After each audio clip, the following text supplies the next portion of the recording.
From New York, this is Democracy Now! The past few days of Hurricane Ida and the wildfires in the West and the unprecedented flash floods in New York and New Jersey is yet another reminder that these extreme storms and the climate crisis are here. We need to be much better prepared. We need to act. As the death toll climbs from flash floods in the Northeast, President Biden heads to the Gulf Coast, where Hurricane Ida first made landfall Sunday. We'll go to New Orleans, which is still without power in the sweltering heat, to speak with Malik Rahim, who helped found the mutual aid group Common Ground after Hurricane Katrina. He continues to help feed people in need. As the city swarms with police, he says help from the federal government is hard to find. Then, as we move into Labor Day weekend, we look at dirty work, essential jobs, and the hidden toll of inequality in America, with New Yorker writer A.L. Press. Just to kind of get at what I mean by dirty work and why it is actually similar to the essential worker conversation in some ways. These are jobs that support the prevailing social order that we have. We'll speak with some of the people profiled in dirty work, including Christopher Aaron, a former military intelligence analyst for the CIA's drone program, and Dulce Castañeda with Children of Smithfield, led by family members of meatpacking workers. COVID really exacerbated the alarmingly dangerous working conditions that many meatpacking workers were already working in prior to COVID-19, including repetitive motions, causing stress on the body, hand and shoulder injuries, and in addition to, workers often having little time to sanitize and use the restroom or change their equipment. All that and more coming up.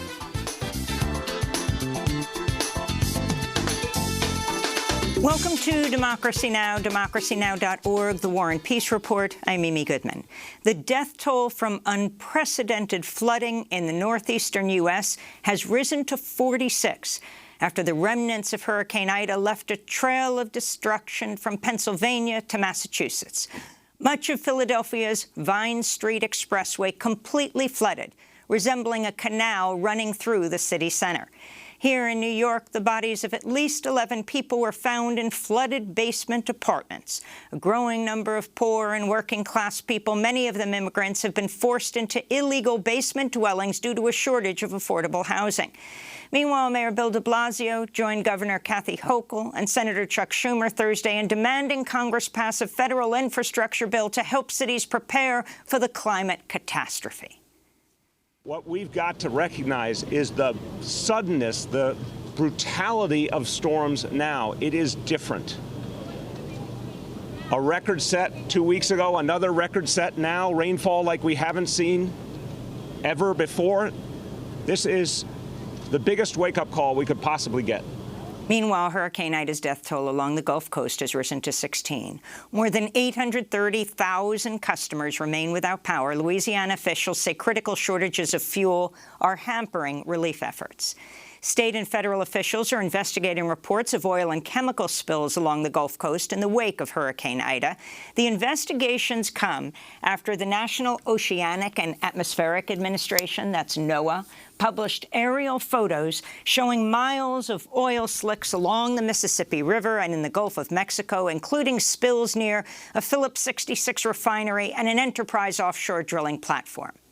In Afghanistan, humanitarian flights by the United Nations have resumed in parts of the country. The World Food Program warned the current political upheaval has only compounded the food insecurity brought on by years of conflict and a devastating drought.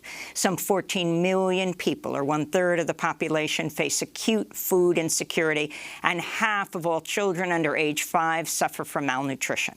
Western Union announced Thursday it's resuming money transfer services to Afghanistan.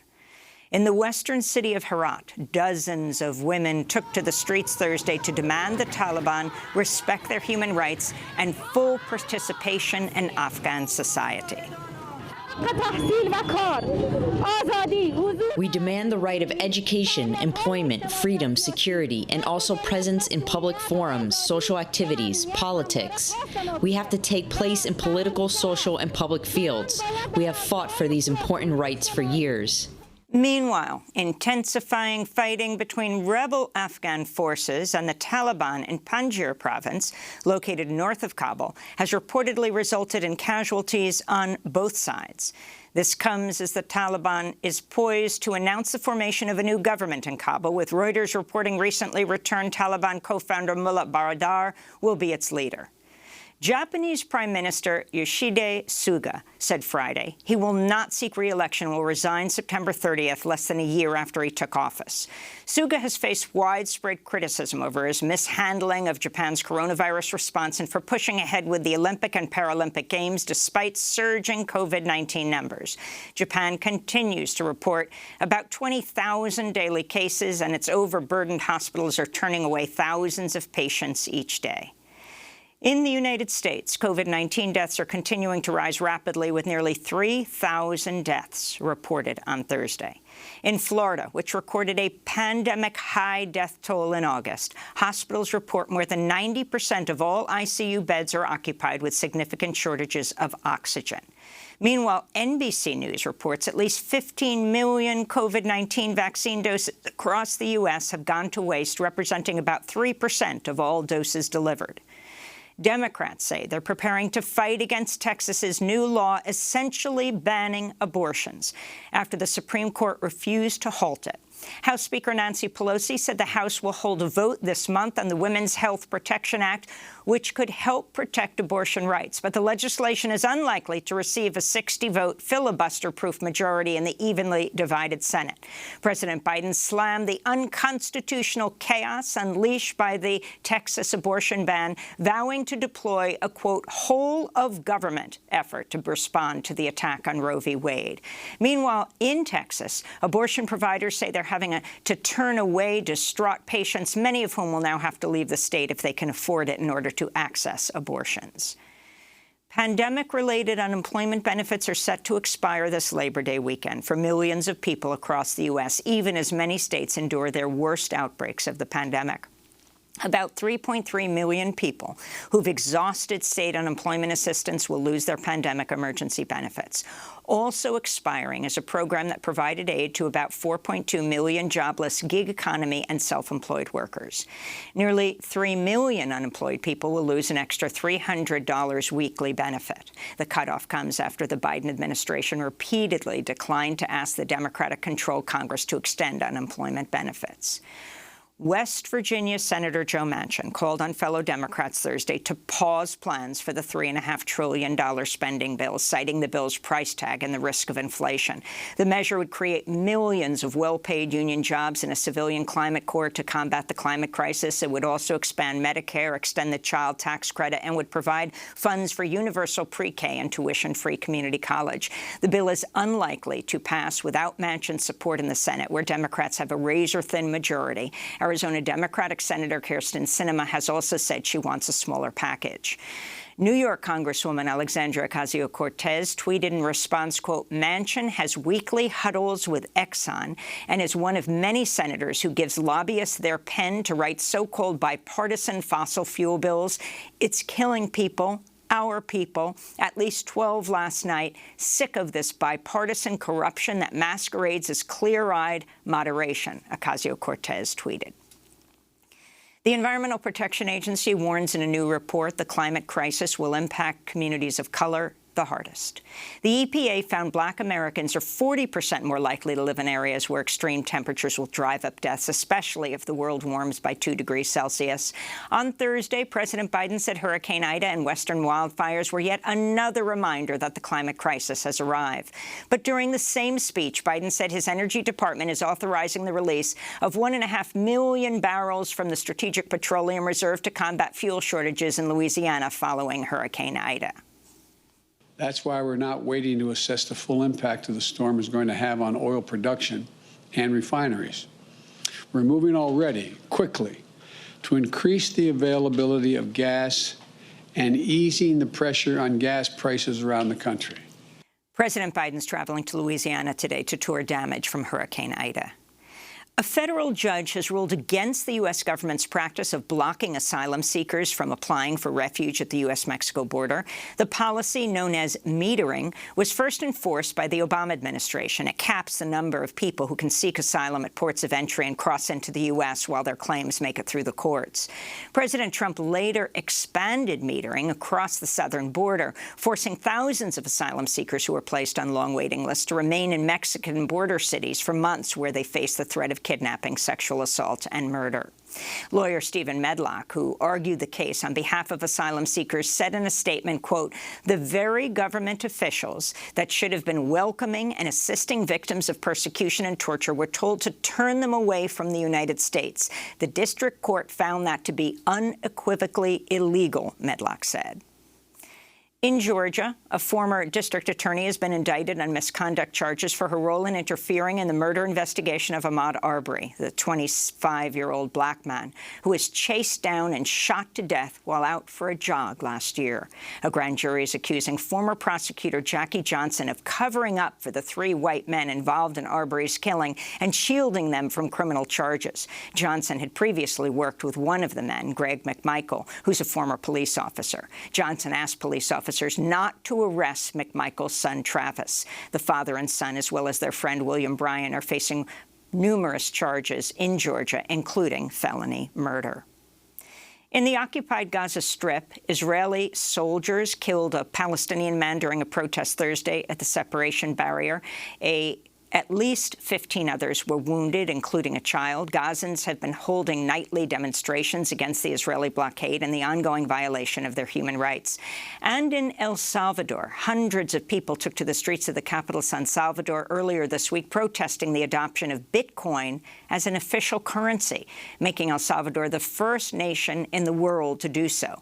The law, spearheaded by President Nayib Bukele, takes effect next week. Critics warn of drastic fluctuations in cryptocurrency's value and say Bitcoin is often used for money laundering. Opponents also worry about the economic impacts on poorer communities, many of which don't have access to bank accounts or smartphones. This is a Salvadoran union leader.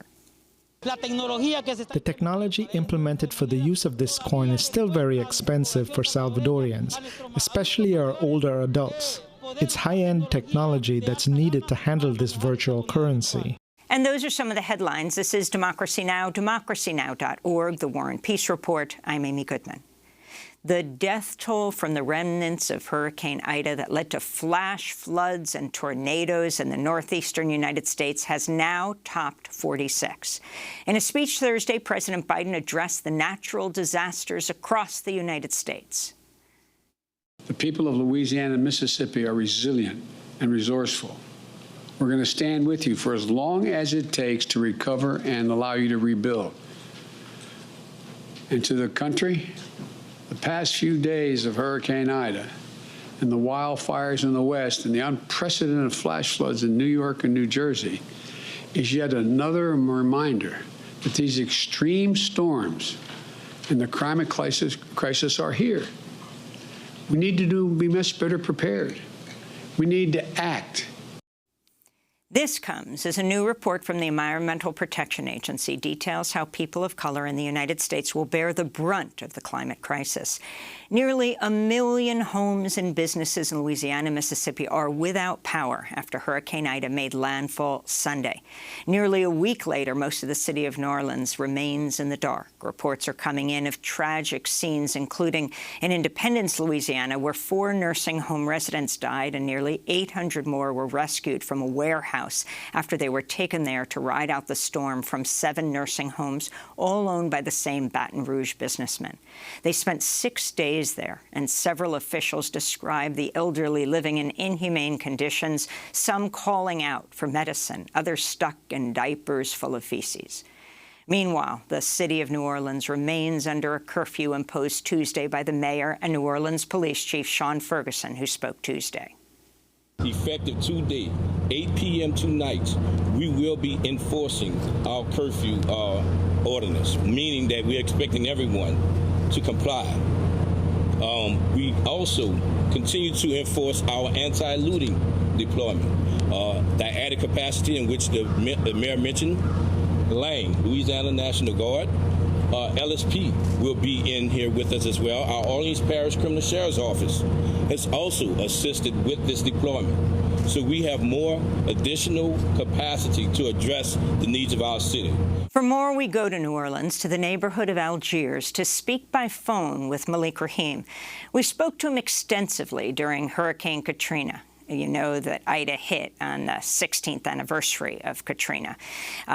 We spoke to him during Katrina, its aftermath, when he co-founded the Common Ground Collective, which helped bring thousands of people from all over the world to assist in the rebuilding of the city.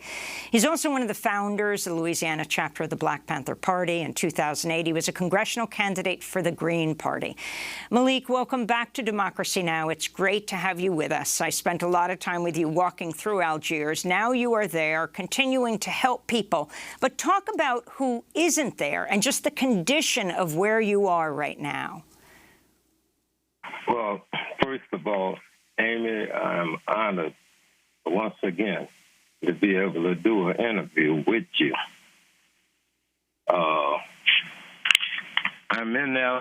Can you hear me? We hear you perfectly. And I want to tell our audience we didn't want to bring Malik on Skype and use anything that would require more energy because of the complete power outage in New Orleans. So thank you, Malik, for joining us by phone.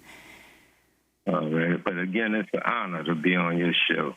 But before I go any further, first I got to give praise to my Lord and Savior, Christ Jesus, and to the God of Abraham. From there, Amy, I'm going to tell you,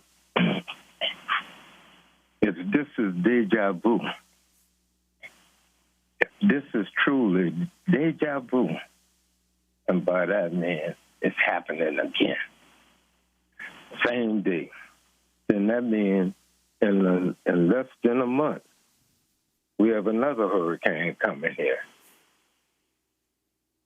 This is not nothing new. This happened in Lake Charles. It was hit by 2 Category 5 hurricanes in a little over a month. So if this is deja vu, then we need to start getting prepared for that.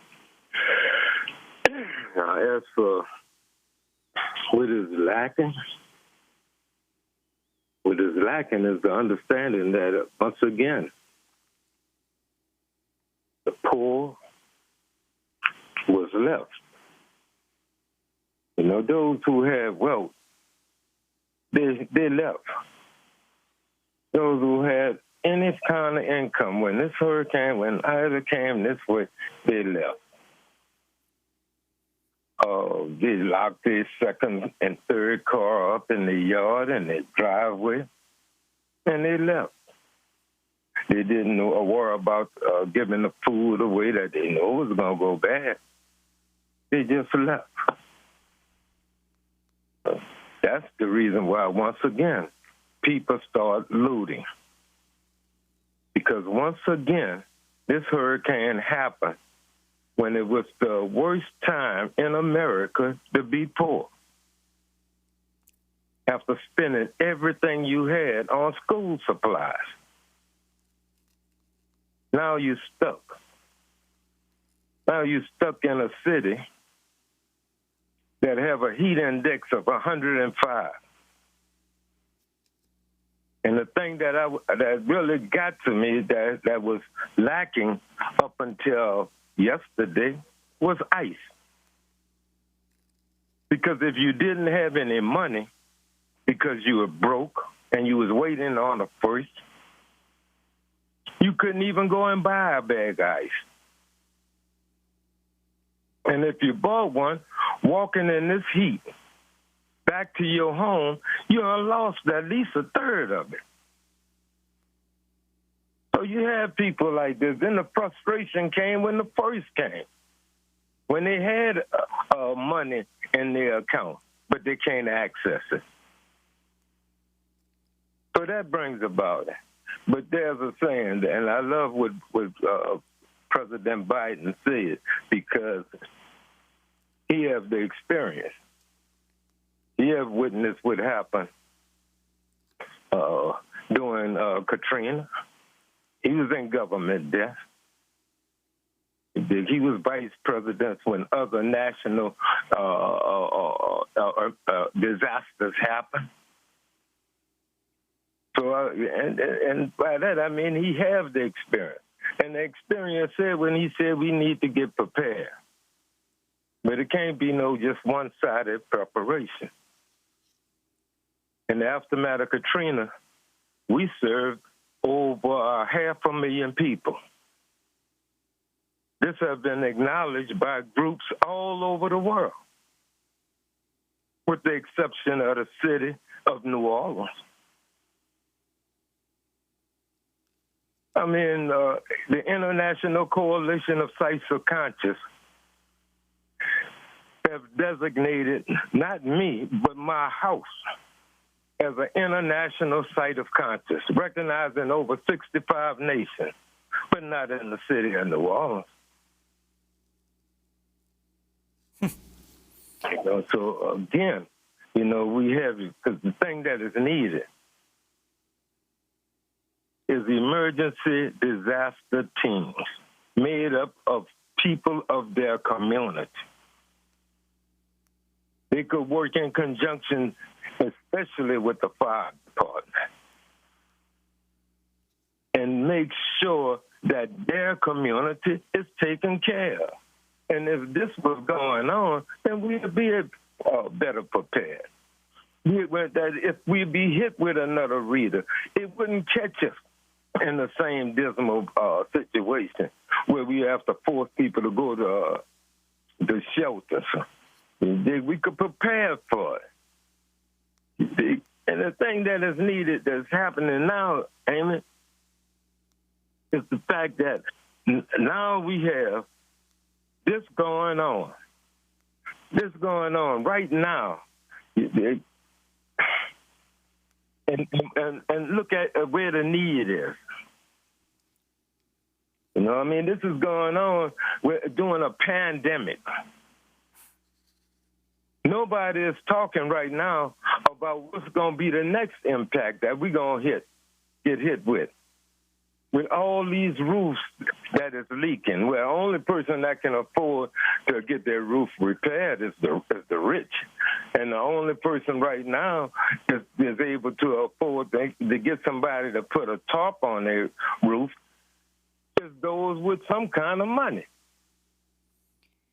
Malik, they're tarping their roof. On Tuesday, New Orleans Mayor LaToya Cantrell imposed a citywide curfew for all the residents from 8 p.m. to 6 in the morning.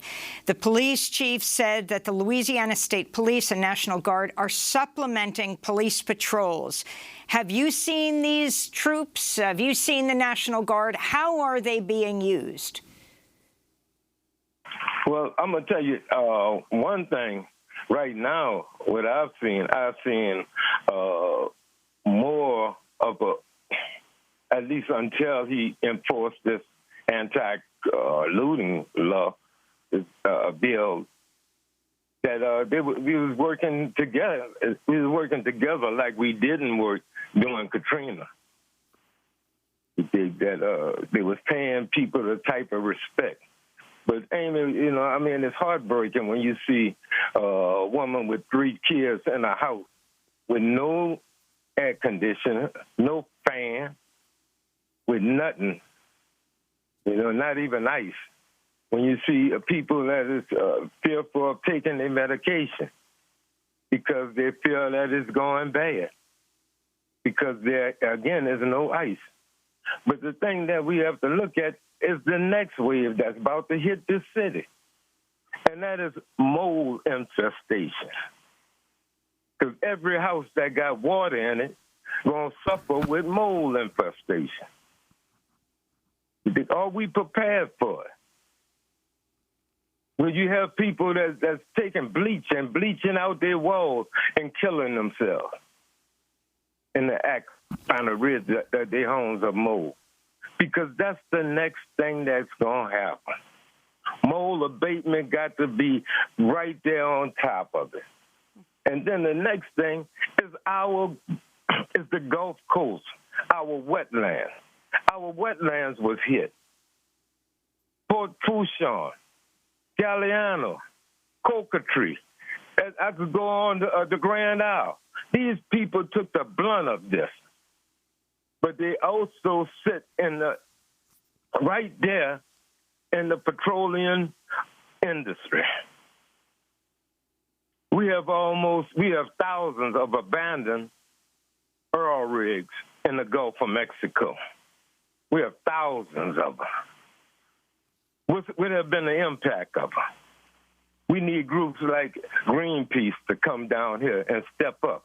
And not just for agitation or for anything, but how can we work together? How can we work together with companies that have the reputation of working during these type of crises? Malik, next year President Biden is coming to New Orleans today. What message do you have for him? No, well, he came yesterday. I thought he came yesterday. But if he's coming today, only thing I'm not one of the privileged few that would be able to see him. See? But my message to him would be is to work with the community. The community is, a strong community. Don't need nobody to lead them. They know what to do. Work with the faith-based institutions here. Amy, right now in Algiers, we got 3 movie studios that have produced movies for over the last 10 years, have made billions of dollars. None of them have contributed nothing to this community other than making it now unaffordable for you to even rent. That's the reason why the crisis in New Orleans is so bad. People here can't rent in New Orleans. They can't afford it, not the working poor. They're already making half of what the average white family here making. And now they can't afford it. Every time there's a lot that's empty, you see a house, a big, beautiful home built in there. But nobody's helping the poor families and trying to keep it. Hey, man, listen, for over 12 years, I've been living in this house without water. I haven't done no repairs. My garage is just about done fell down. So the need is, and I'm going to tell you, if something that isn't happening, don't happen. Because we are reorganizing Common Ground with the assistance of mutual aid and other form of common grounders. Maybe they cannot come down, but they know what is needed to help us. We're looking for Tyvek suits. We're looking for respirators. We're looking for gloves and boots that can be used so that we could show people when they have to gut out their houses how to correctly do it, and how to do the mold remediation. But then at the same time, we got to look at that Gulf. And I heard you mention about that oil spill. We got to understand this. That's why next year, during Katrina, we're going to have deja vu again. Because I'm calling for I'm in an environmental conference to be held here in New Orleans, where we can come together and talk about making sure that the safeguards is in place to assure that that Gulf is kept as clean as possible. Well, Malik, we're going to come back to touch base with you. I want to thank you so much for spending this time and the electricity you have in your phone. Malik Rahim in the Algiers neighborhood of New Orleans with a powerful message for the world. We first met him during Hurricane Katrina and its aftermath when he co-founded the Common Ground Collective, which helped bring thousands of people from around the world to help rebuild New Orleans and the surrounding areas. He's also one of the founders of the Louisiana chapter of the Black Panther Party, was a congressional candidate for the Green Party. Be safe And again, we will talk to you soon. Next up, ahead of this Labor Day weekend, we look at dirty work, essential jobs, and the hidden toll of inequality in America with New Yorker writer A.O. Press and the people he profiles, like a former drone operator and the family member of meatpacking workers. Stay with us.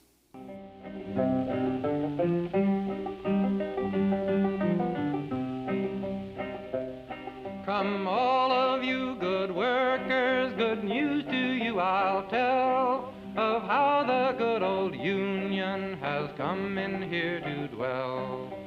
Which side are you on? Which side are you on?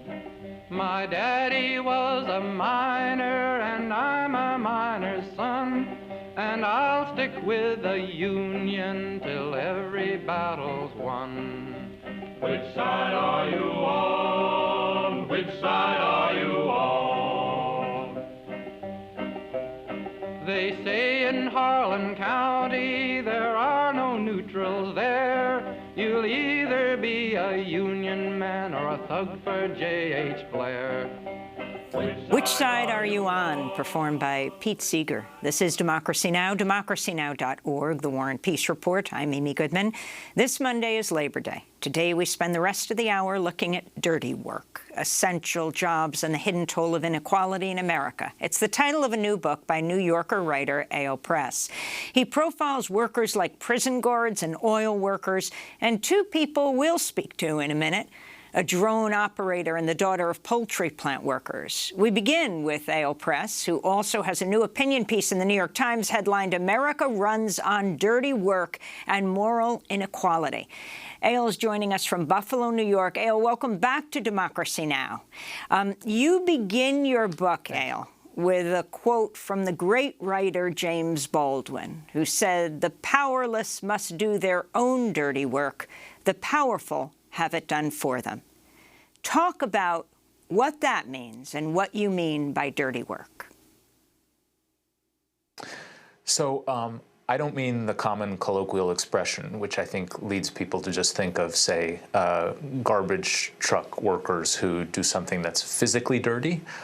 Dirty work in my book means unethical activity that society depends on and tacitly condones, but doesn't want to hear too much.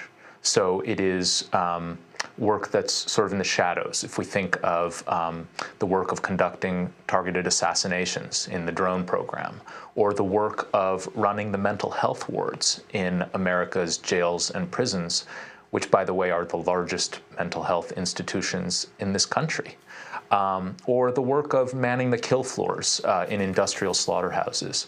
All of those things, I argue in the book, are pretty essential to our existing social order, to the American way of life. You really can't imagine fast food, the American industrial food system, without the slaughterhouses I write about. You can't imagine the never-ending wars without the drone program. But we very rarely hear from, this work is largely hidden, and we rarely hear from the people on the front lines who are delegated to do it. And to go back to the Baldwin quote, the book is about inequality, because the powerful and the privileged really don't do the dirty work in America. They not only don't do it, they don't see it. And so I'm particularly honored to be on this show because you've invited some of the people I've written about to tell their stories. We don't hear those stories enough, and also the family members of people who do this work. So let's go to one of the workers in your new book, Dirty Work, Essential Jobs, and the hidden toll of inequality in America. Christopher Aaron, a former intelligence analyst for the CIA's drone program, a 2018 article that described his job opened like this, quote, "In the spring of 2006, Christopher Aaron started working 12-hour shifts in a windowless room at the Counterterrorism Airborne Analysis Center in Langley, Virginia. He sat before a wall of flat-screen monitors that beamed live classified video feeds from drones hovering in distant war zones." Christopher Aaron joins us now from Tucson, Arizona. Christopher, welcome to Democracy Now! Describe the work you were doing in this faraway, windowless room. Well, I mean by that, far away from your targets in Afghanistan. Yes, first of all, Amy, thank you so much for having me on the show today. If I could just take one moment, I've done this personally in the past, but I would like to take a moment now that the war is officially over to offer an apology to the people of Afghanistan from not only myself, but from the rest of our society as Americans. I think there needs to be somewhere in this dialogue a place for the human emotion of what we have all been through. And my words are wholly insufficient to do that. But if anyone is listening on the other side of the planet, we all apologize for what we have just done. My work was as an intelligence analyst. We were, as the article says, we were behind video screens. There's a lot that was classified that I can't get into. I began my career, working for another intelligence agency and then transferred over to this fusion cell at the CIA headquarters. This was my career out of college, as a product of the 9/11 generation. And I wanted to do something for my generation that I saw that mattered, where I could do some good to try to help the world. We were behind the screens for 12 hours, 3 to 4 days a week on rotating shifts, all hours of the night and day. After a few months, I had the opportunity to go to Afghanistan, and I served 2 6-month deployments, one in 2006 and then one again 2008 to 2009. And so I was able to see with my own eyes both the human toll, the resource toll of these wars, as well as the fact that the policy of dropping quote-unquote guided missiles at people from remote-controlled airplanes was not allowing us to actually win the war. So all three of those sides of things were failing, in my view. Chris, as the U.S. was pulling out of Afghanistan, and they talk about over-the-horizon capability, precisely what you're talking about, that the troops may not be there on the ground, but drone strikes. Well, in the last days of the U.S. presence in Kabul, that drone strike that killed a family of 10, 7 of them children, some under 5. Your feelings as you watch that unfold? It's just horrific to see this happening as we are withdrawing. I don't want to say this was commonplace throughout my time in the wars, but it certainly happened. For every kill that we had of a quote-unquote extremist or terrorist, it's impossible to say, but there were certainly innocent casualties the entire time. We would often see in the streets the next day, we would be going after one person with a targeted strike, and the next day we would see 2 or 3 coffins being carried through the streets.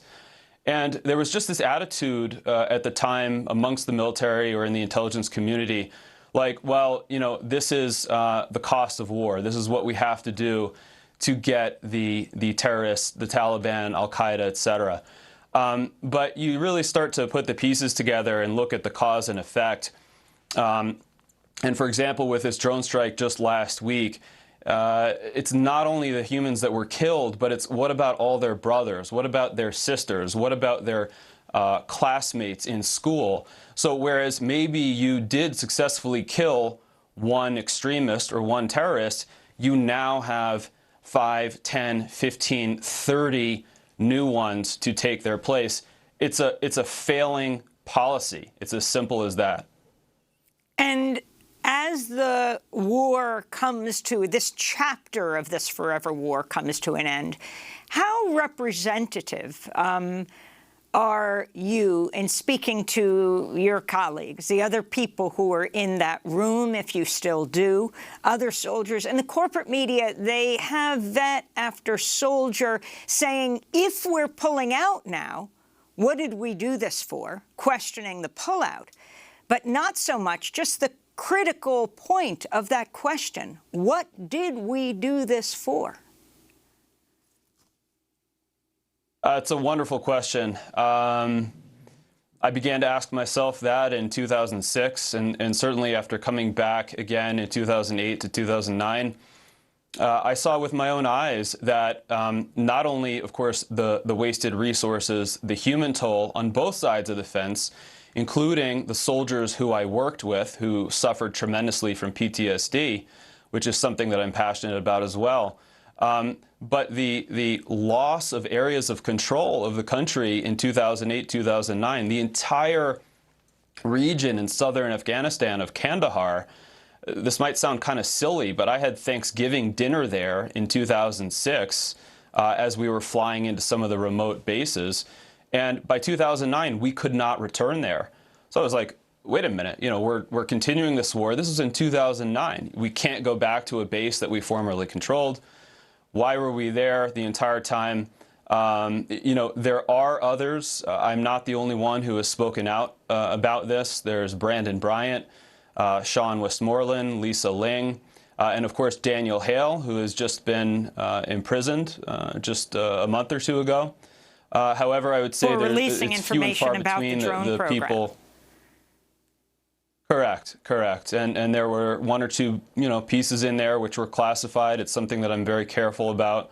However, that's what they got him for under the Espionage Act.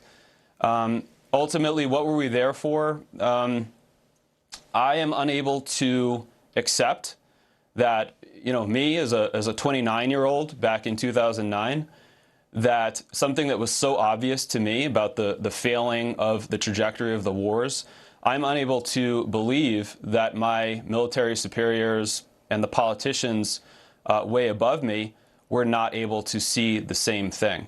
And so when faced with those sets of facts, a thinking person has to say, was there not perhaps a policy in play to keep us in a state of war for one reason or another? Do you think that PTSD, post-traumatic stress disorder, that the questioning of why you were doing this, the apology you made at the beginning of this conversation, contributes to the horror you experience afterwards? It does, I know, for me. And not only for me, for a lot of other people who I'm in touch with through veterans retreats. And to be fully upfront, again, to state it for the record, I am not technically a veteran. I was a DOD civilian. So it's a question of where your paycheck comes from. DOD civilian with a gun in a war zone, working on the drone program. But anyway, I am in touch with a number of people who have suffered in this way. And it's a different kind of PTSD. There's no way that I can compare what I went through to some of the people who saw their brothers in the military blown up in front of them, or who themselves lost limbs or senses. I'm not trying to compare what we experienced to that. But at the same time, there's something that we experienced in people who volunteered for this program because we love this country. We love things that this country stands for as far as the freedoms that we have here. And then when you're faced with the reality on the ground through the video screen, that what is actually happening on the ground is not what is being reported in the mainstream media, and is not what the higher-ups in the military structure are telling us is going to win the war, you start to feel an immense sense of regret. And that's what I spoke with Eyal about extensively, leading up to the New York Times article, is this what they call, moral injury or moral regret, and it's for real. Eyal, if you could talk about why you decided to include Chris, a drone operator for the CIA, in your profiling of essential workers. In your book, you say the truth is the drone program doesn't just serve the interests of military contractors. Talk about who it serves. Well, I think that it's so appropriate that Chris began with that moving apology, and he made it collective. He wasn't just saying he's sorry, but that he's part of a society that has chosen to fight wars this way. And that's why I focused on him and other people in the drone program. After Iraq and Afghanistan, the ground invasions, America was exhausted by those wars, disillusioned, and didn't like the cost, the price tag, both in terms of casualties and resources. And so what happened? Well, under Obama first, and then again under Trump, drones fighting from a distance without any physical risk, at least, to our side.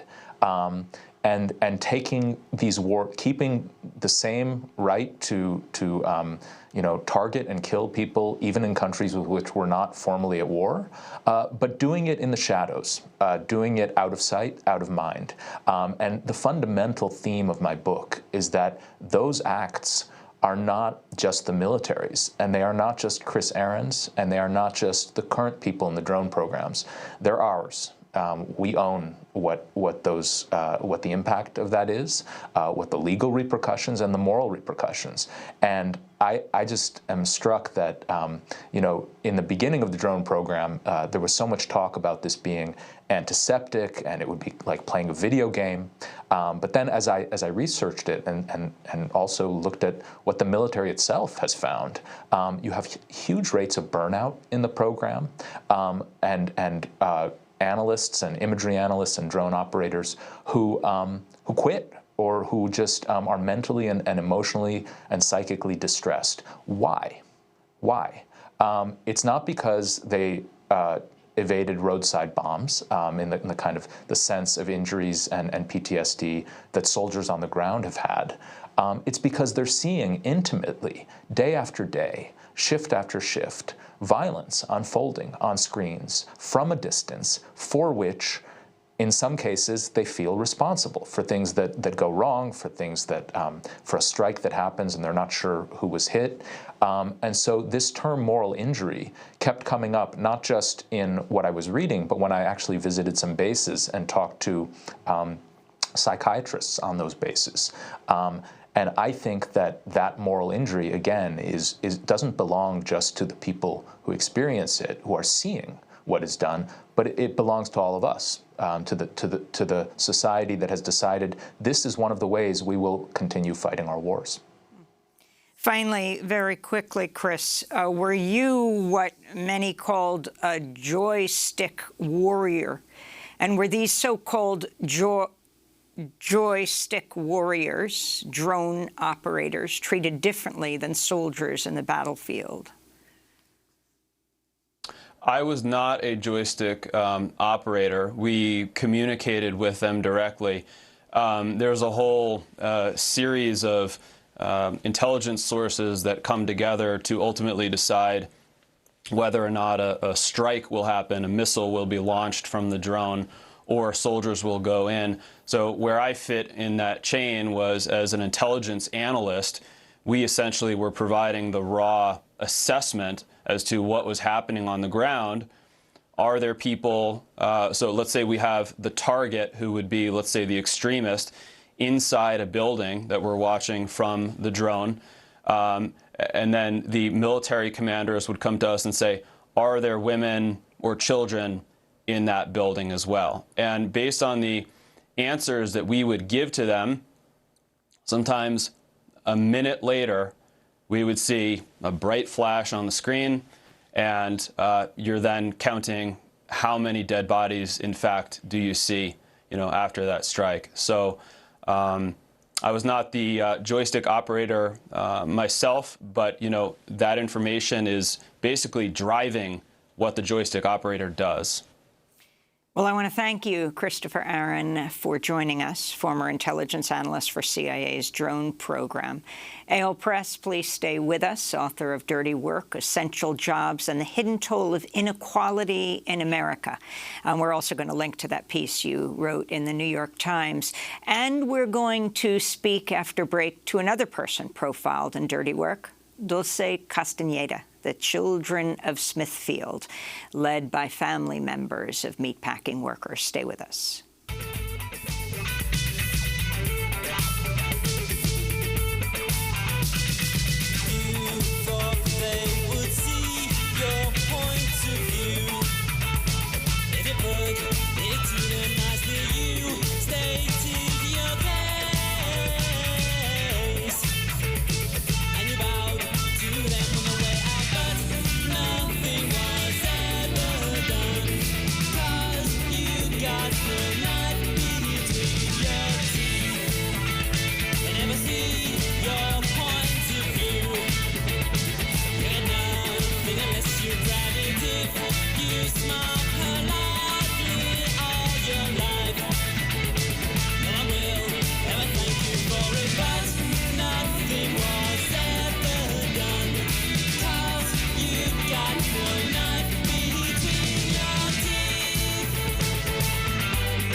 Get a knife between your teeth by McCarthy. This is Democracy Now!, democracynow.org, The War and Peace Report. I'm Amy Goodman. Monday is Labor Day. We're spending today's show with New York writer Eyal Press and some of the people he profiles in his new book, Dirty Work, Essential Jobs, and the Hidden Toll of Inequality in America. This Labor Day comes amidst a new surge of coronavirus cases. The virus has been deadly for so many so-called essential workers, who are often low-wage workers, immigrants, and people of color. Meatpacking plants have been deadly COVID-19 hotspots. These workers and their families are profiled in a section of the book called On the Kill Floors. For more, we go to Crete, Nebraska, to speak with Dulce Castañeda, founding member of Children of Smithfield, a Nebraska-based grassroots advocacy group led by the children and family members of meatpacking workers. Still with us, Eyal Press. Dulce, welcome to Democracy Now! Can you update us on what has been the situation at meatpacking plants and how immigrant essential workers have been impacted by the pandemic, and talk about your own family?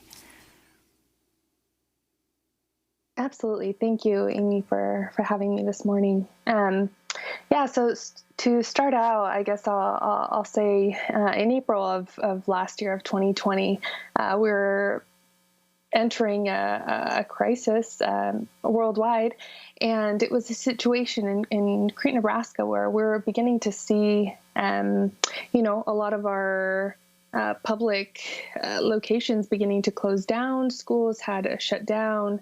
Government buildings are beginning to close. And while all of this was happening, things at the Crete Smithfield plant sort of seemed to be remaining as usual. Nothing was really changing. And so my father, who's a meatpacking worker and works at the plant, I was hearing from him and from other community members sort of the working conditions that they were facing. They really weren't being provided any kind of COVID-19 protections. So they were being given hairnets to wear on their faces instead of face masks. And instead of, proper social distancing or sanitizing stations, what they were being, given was instead chips or cookies at lunch to thank them for their work. And so it was a situation where they weren't receiving the protections that they needed. And so, often these workers don't have the means to advocate or the time. And so, I, as my father's daughter, and many of my colleagues who are like me were worried about the health and safety of their parents, decided to form together and speak up and speak out about the conditions that they were facing. And so that's how I got involved in this work. So talk about Nebraska. You're with Children of Smithfield, the meatpacking plant.